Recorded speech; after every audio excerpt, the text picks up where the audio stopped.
The matter is going to start in 5 seconds. Be ready. Start. In the course of the discussion, it has been very ably pointed out by a large number of speakers as to how the rubber industry is in the grip of certain foreign elements and Indian monopolistics at the top. We know that there are small planters and producers, but the hold of the Dunlop company was also mentioned. So far as the big industries are concerned, it has been their policy to capitalize the money and to put money in the reserve fund instead of utilizing such funds and profits for improvement of the working classes and for the betterment of the laborers. It was pointed out yesterday that the Dunlop company gave very high dividends. You will be shocked to know that while the company had money to declare a dividend of 40% and also to capitalize a part of the profits, it did not give at all a fair deal to the workers. On the contrary, they were kept at more or less the same old level where they had a kind of labor practically speaking. Therefore, it becomes necessary to look into this matter. Sir, we are interested in the increase in production and everybody is interested in the increase in production. The production of rubber, coffee, or of any other essential commodities or imported commodities must undoubtedly be increased in the country. But merely by appointing a board or by taking certain powers into the government's hands or investing the board with such powers, you cannot ensure increase in production. There may be slight improvement here and there, but materially you cannot alter the situation until and unless you inspire the real producers by making them see through their own life's experience that increase of production means a constant rise in their standard of living, in their material and cultural well-being. Now, that is why I say that it is very essential when the board is really being given certain powers for looking after the interests of the working class to make these powers effective, and to make them effective would be to ask the board to work for the increase of the wages of the rubber workers or the laborers who work in that particular industry. Now, that is not there. It is a very unhappy omission and a very sad omission if the intention of the bill is good. Sir, as you know, we had been told in the recent days very much about socialism, and we are not talking about socialism in its big aspects here at all. This is not our concern here.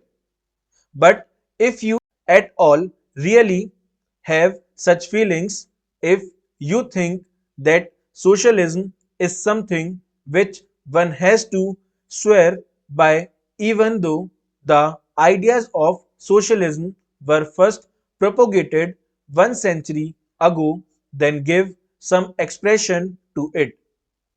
But we know that there will not be socialism at all under you. All that we say is, if you swear by socialism, talk about socialism. If the members of that side of the house go to some other houses and hear lectures very seriously.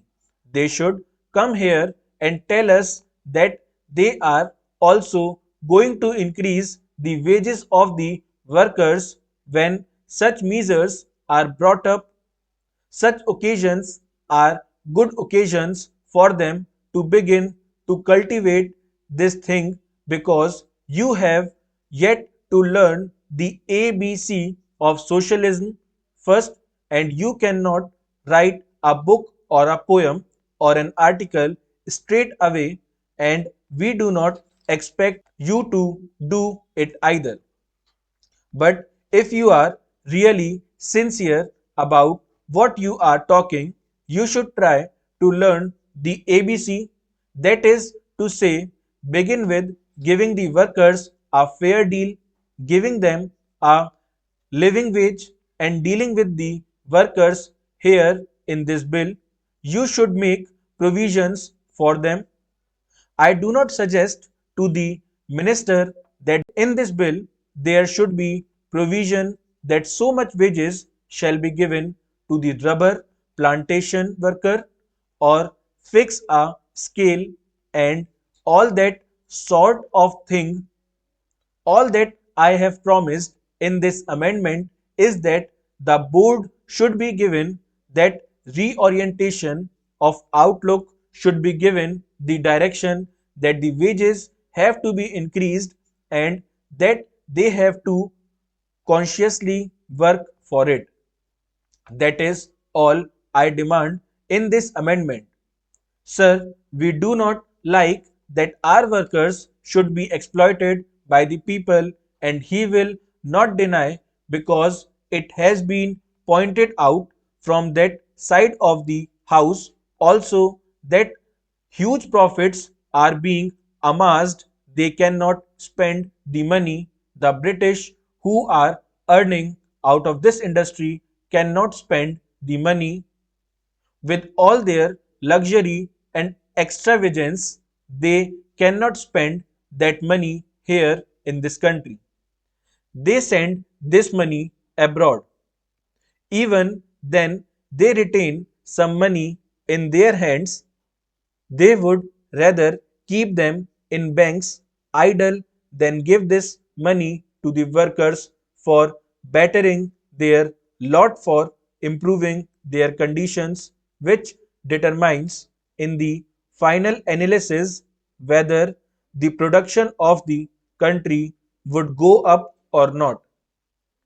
Now, sir, I read with great interest the Select Committee's report, especially the portion of the evidence appended to it, and I would ask you also, sir, to reread, if you have already read this interesting document. You see here Mr. T. T. Krishnamachari crossing swords with an important representative of the British interests, the British rubber interests in this country. Now it is all a wordy battle. It is a sort of very interesting competition for being smart, one trying to overreach another in smartness. But at the same time, out of these discussions, it emerges that the British interests are totally unmindful of the interests of the workers, of the interests of the country as a whole. Although the British gentleman who came here to give evidence spoke of national interests and all that, here you will find many times. Full stop.